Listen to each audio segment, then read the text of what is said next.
नमस्कार दोस्तों, राधे राधे, जय श्री कृष्णा। दोस्तों, आज के इस वीडियो में हम आपके साथ श्रावण मास में पढ़ी जाने वाली कहानी आपके साथ शेयर कर रहे हैं। श्रावण मास सोमवार व्रत कथा आपके साथ शेयर करेंगे।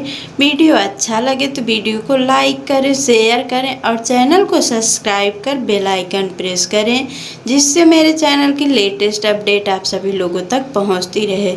तो श्रावण का सोमवार जो है 5 सोमवार रखा जाता है व्रत। तो एक सोमवार आषाढ़ का भी लिया जाता है, तो जिससे 5 पूरे हो जाते हैं। नहीं तो सावन में 4 ही पड़ते हैं, कभी कभी 5 पड़ जाते हैं।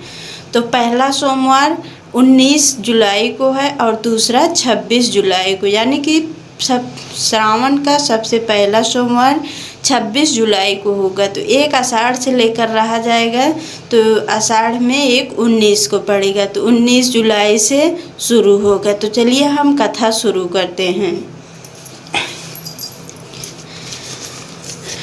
पूर्व काल में एक नगर में एक वृद्धा स्त्री परिवार सहित निवास करती थी। उसके परिवार में एक पुत्री और 2 पुत्र थे। लड़के दोनों ही बड़े थे, किंतु किसी का भी विवाह नहीं हुआ था। लड़की भी विवाह के योग्य हो गई थी।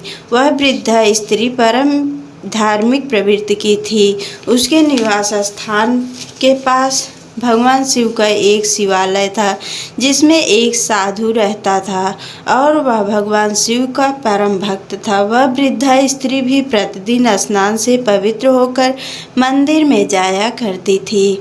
एक दिन वह वृद्धा अपने पुत्रों व पुत्री को भी मंदिर में साथ ले गई। पूजा करने के पश्चात साधु बाबा को बच्चों को आशीर्वाद देने को बोली। साधु ने लड़कों को बहुत से आशीर्वाद दिए, परंतु लड़की को कोई आशीर्वाद न दिया।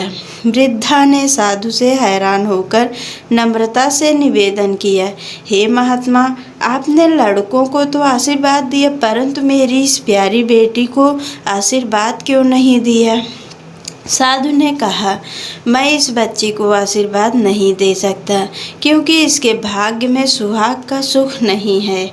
पर इस पर वृद्धा नारी बोली, हे बाबा, इसका कोई उपाय तो बताएं, जिससे हमारी पुत्री को सुहाग की प्राप्ति हो।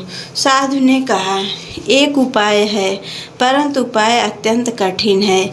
यहाँ से 7 समुद्र पार एक रमणीक नगर में सोमपत्ति नाम की एक स्त्री रहती है, जिसके 100 पुत्र हैं। यह बालिका वहाँ जाकर अपनी सेवा से उस स्त्री को प्रसन्न करे। अगर वह प्रसन्न हो गई तो इसको अवश्य ही सुहाग सुख प्राप्ति का आशीर्वाद दे देगी। साधु के कथनानुसार वह वृद्धा स्त्री परिवार सहित भगवान शिव के सहारे घर से निकल पड़े।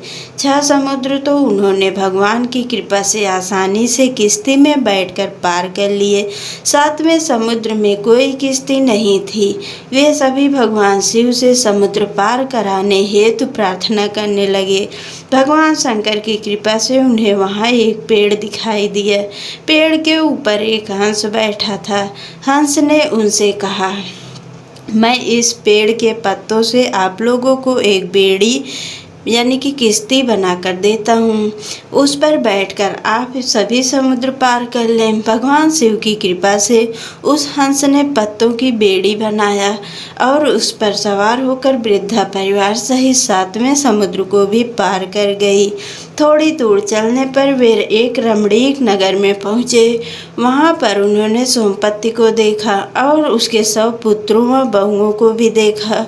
उसके बहू बेटे सभी अलग अलग रहते थे। वे सभी सोमपत्ति के घर के पास छुपकर रहने लगे। भक्तिन सोमपत्ति रोज प्रातः काल स्नान करने हेतु नदी के तट पर जाया करती थी।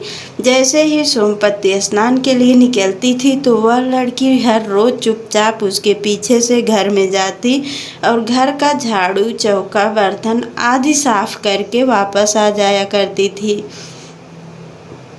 स्नान करके जब भक्तिन सोमपत्ति घर आती तो घर के साफ सफाई देखकर हैरान हो जाती थी और सोचती थी कि ऐसा कौन कर जाता है। ऐसे ही महीनों बीत गए। एक दिन किसी कारणवश सोमपत्ती की नींद देर से खुली, परंतु वह लड़की अपने नियमानुसार उसके घर की साफ सफाई के लिए आ पहुंची और अपना नित्य का कार्य करने लगी। सोमपत्ती ने उस लड़की को देखकर पूछा, बेटी तुम कौन हो? यहाँ पर किस लिए आई हो? तुम्हें क्या चाहिए?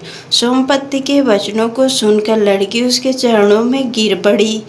सोमपत्ती ने अर्ध निद्रा अवस्था में ही उसको आशीर्वाद दिया, बेटी दूधवती, पुत्रवती और सौभाग्यवती हो। आशीर्वाद प्राप्त कर लड़की ने जब सिर को उठाया तो सोमपत्ती ने देखा, इसके भाग्य में तो सुहाग सुख नहीं है, परंतु मैंने इसे पुत्रवती होने का आशीर्वाद दे दिया है।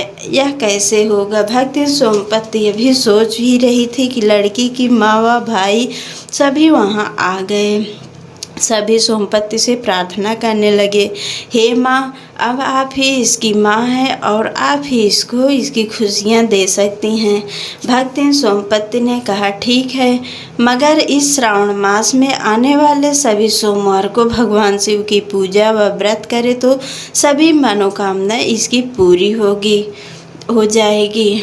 आप लोग भी इसके लिए श्रावण के प्रथम सोमवार को लड़का ढूंढना, दूसरे सोमवार को सगाई करना, तीसरे सोमवार को चाहे चिट्ठी भेजना और चौथे सोमवार को बारात मंगवाना। जैसे ही लड़का लग्न मंडप में बैठेगा उसी समय वह मृत्यु तुल्य अवस्था में आ जाएगा। सभी रोने लगेंगे, परंतु आप लोग घबराना नहीं, हमें याद कर लेना, सब ठीक हो जाएगा। सभी सोमपत्ती माँ से आशीर्वाद प्राप्त कर घर वापस आ गए। माँ सोमपत्ती के कथनानुसार वह लड़की श्रावण मास का सोमवार व्रत करने लगी।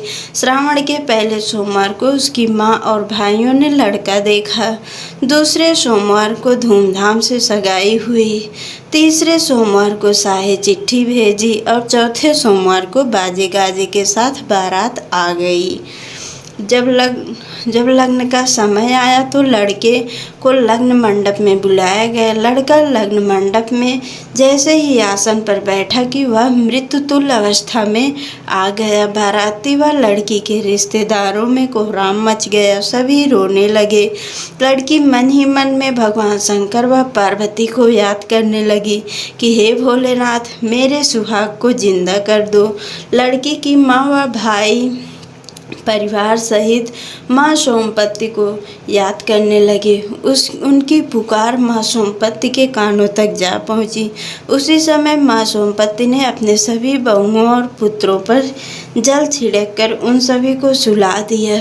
उनको सुलाने के पश्चात वह अपनी पड़ोसन के पास गई और उसको कहने लगी कि कोई भी हमारे पुत्रों व बहुओं को जगाए ना, अगर कोई जगाएगा या कोई जाग गया तो वह मर जाएगा। इतना कहकर सोमपत्ती वहाँ से चल पड़ी। सोमपत्ती ने अपने 100 पुत्रों व बहुओं की आयु में से थोड़ी थोड़ी आयु जल के रूप में उस लड़की के सुहाग पर छिड़क कर उसको जीवित कर दिए। लड़के के जीवित होते ही शादी की सभी रस्में पूरी हो गई। सभी बहुत प्रसन्न हुए। शादी संपन्न होने के पश्चात माँ सोमपत्ती से आशीर्वाद लेकर डोली विदा की गई। उसके बाद माँ सोमपत्ती अपने नगर को चली गई। वह लड़की प्रतिवर्ष श्रावण मास के सोमवार का व्रत करने लगी। उसके परिवार में किसी वस्तु की कमी न रही। सभी सुखपूर्वक जीवन व्यतीत करने लगे। जिस तरह से भगवान शिव ने उस लड़की के सुहाग को जिंदा किया, उसी प्रकार भगवान शिव सबका भला करें और सबका समस्त मनोरथ पूर्ण करें। बोलो शिव शंकर भगवान की जय। बोलो गौरीपति शिव शंकर भगवान की जय। बोलो भोलेनाथ बाबा की जय। हर हर महादेव। धन्यवाद दोस्तों।